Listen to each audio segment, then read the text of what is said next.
it's not yet necessary to begin reducing rates. The US Federal Reserve's implementation of easing policies has not been anticipated or assessed by us in our videos on this channel since last year. The process of cutting rates has not yet been started, as indicated by the hexagrams in the Yi-Jing, or Book of Changes, which is the reason why this occurs. The Federal Reserve's efforts to control inflation to its target of 2% have been arduous, even as investors are optimistic that they will begin cutting interest rates soon. Although inflation and higher borrowing costs for consumers and businesses have impeded growth, the economy has remained relatively strong, but it is currently slowing down. Wall Street is hoping that Fed can time its rate cuts so that it relieves pressure on the economy before it slows too much, but doesn't also fall short of its goal of cooling inflation. Hey everybody, let's talk taxes. Exciting, right? Well, maybe not, but they're important. Taxes are the backbone of any functioning society, funding everything from infrastructure to education. We're going to look at them through the lens of this ancient Chinese thing called the Yi-Jing. The Yi-Jing, or I-Ching, is an ancient divination text that has been used for thousands of years to provide guidance and wisdom. Specifically, the GG hexagram. This hexagram is one of the 64 symbols in the Yi-Jing, each offering unique insights. It's like a fortune cookie, but instead of telling you you're going to come into a lot of money, it talks about the importance of balance and being aware of potential problems. In the context of taxes and global economics, this is crucial. Now, GG is all about finding success, but not just any success. It's about achieving a kind of success that lasts, one that is sustainable and resilient. It's about achieving lasting success by being prepared and adaptable. In today's fast-paced world, adaptability is key. Economic landscapes are constantly shifting, and those who can pivot and adjust are the ones who thrive. Think of it like this. You build a house, you don't just walk away, you have to keep an eye on it, make sure everything is in good shape. You got to maintain that thing. Regular inspections, timely repairs and constant vigilance are necessary to keep it standing strong. Fix the roof, check for termites, the whole deal.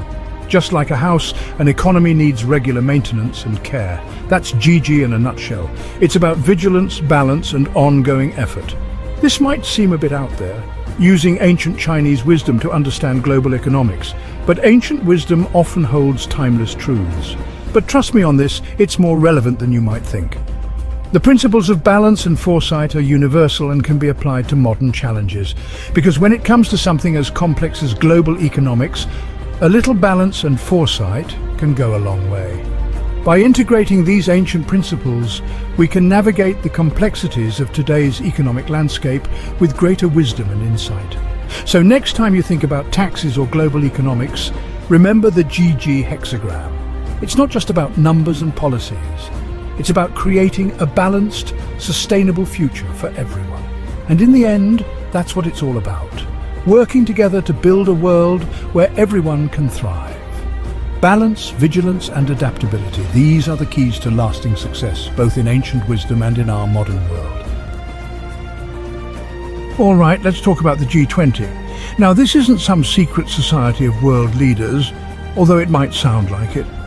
The G20, or Group of 20, is a forum where leaders from the world's largest economies come together to discuss and coordinate economic policy. The G20 is basically a group of the 20 biggest economies in the world. These countries represent about 85% of global GDP and over 75% of international trade. They are the heavyweights of the global economy. Think of them as the cool kids' table in the school cafeteria. Except instead of trading lunches, they're trading trillions of dollars. They discuss everything from financial regulations to climate change, and their decisions have far-reaching impacts. We've got everyone from the United States and China to Germany and Saudi Arabia, all hanging out trying to figure out how to keep the global economy from going completely off the rails. They meet annually, but their work continues throughout the year with various working groups and ministerial meetings. And one of the things they love to argue about, you guessed it, taxes. Tax policies are a hot topic because they affect everything from business investments to government revenues. Now, why should we care about the G20? Well, these guys basically control the world's economy. Their decisions can influence interest rates, job markets, and even the price of goods and services. Well, these guys basically control the world's economy. What they do affects all of us, whether we like it or not. Their policies can lead to economic growth or recession, impacting our daily lives in ways we might not even realize. What they do affects all of us, whether we like it or not. From the price of groceries to the availability of jobs, their decisions trickle down to every level of society. So when they start talking about things like corporate tax rates, it's probably a good idea to listen up. These discussions can lead to changes in tax laws that affect businesses and individuals alike, shaping the economic landscape for years to come. In essence, the G20 is a powerful force in the global economy. Their meetings and decisions are crucial for maintaining economic stability and fostering international cooperation. So, next time you hear about a G20 summit, remember that these discussions are shaping the future of the global economy. Let's play a game called Compare the Corporate Tax Rates. We've got 3 contestants, Argentina, India, and the good old US of A. First up, Argentina, coming in hot, with a whopping 35% corporate tax rate. That's a big chunk of change. Next, we've got India, trying to be competitive at 25%. And finally, the United States, sitting pretty at 21%. Now you might be thinking, so what? Why should I care about how much money corporations pay in taxes? Well, here's the thing. These rates have a huge impact on where companies decide to do business. See, corporations are like pigeons looking for a crumb. They're going to go where it's cheapest to set up shop. So a country with lower taxes might attract more businesses, but they might miss out on tax revenue. It's a delicate dance, my friends. Section 4. The highs and lows of corporate tax rates, a balancing act. All right, let's break down this whole high tax versus low tax debate. On the one hand, high corporate tax rates mean more money for the government. And more money for the government means, ideally, more spending on things like infrastructure, education, healthcare, the stuff that makes a country run smoothly. But here's the catch. If taxes get too high, businesses might pack up and head for greener pastures. That means fewer jobs, less investment, and a big old dent in the economy. Not good. On the other hand, low corporate taxes can attract businesses like moths to a flame. More businesses mean more jobs, more investment, and a potential boost to the economy. But, and this is a big but, it also means less money for the government to do all that important stuff we talked about earlier. Section 5, GG in Action, G20 Tax Policies under the microscope.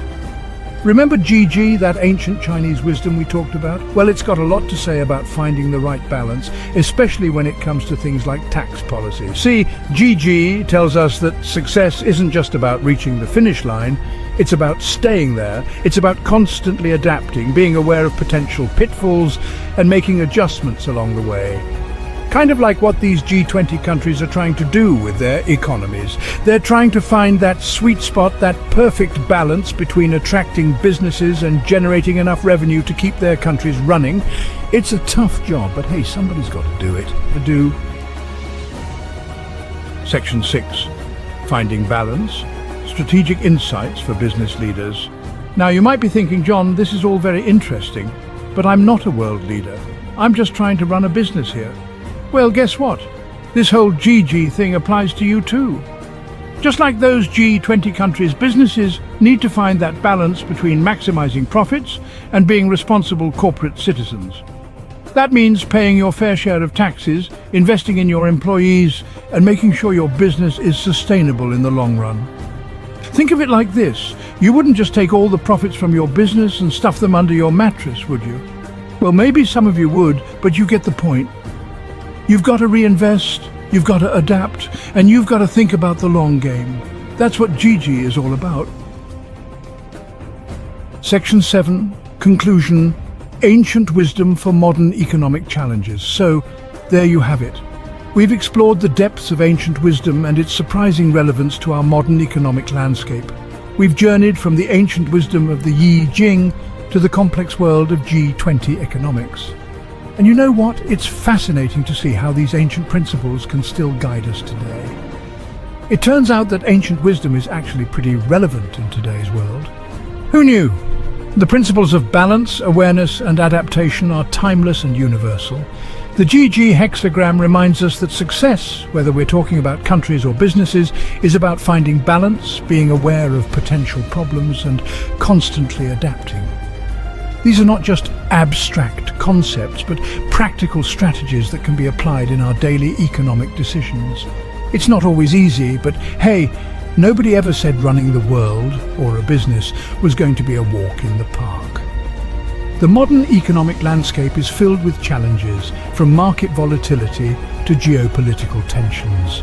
So, the next time you're feeling overwhelmed by the complexities of the global economy, just remember the GG hexagram. It teaches us to stay grounded and to approach problems with a clear mind and a balanced perspective. Take a deep breath, find your center, and remember that even in the face of uncertainty, there's always a path to lasting success. This path may not always be straightforward, but with patience and perseverance, it can be navigated. And maybe, just maybe, that path involves paying your taxes. Just a thought. After all, contributing to the collective good is a principle that has stood the test of time. So, let's embrace these ancient teachings and apply them to our modern economic challenges. The wisdom of the past can indeed light the way for a prosperous future.